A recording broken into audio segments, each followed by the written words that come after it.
мавзӯъҳо дар бораи бизнес бениҳоят бисёранд.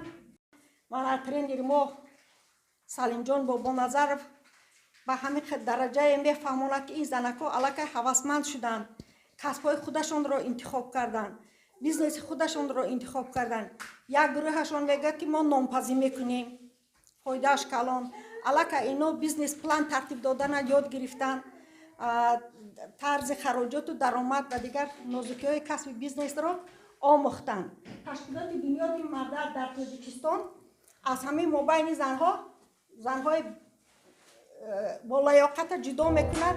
ба онҳо ба тариқи грантӣ мошинаҳои дарздӯзӣ метиҳад, тафдон яъне печкаҳои духовка вай метиҳад.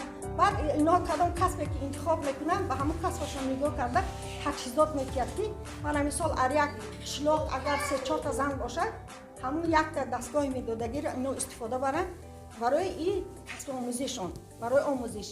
авваде ки ино ёд ки гирифтанд аллакай мо корхона ташкил мекунем, дар он корхона рафта баъд корашонро давом медиҳанд.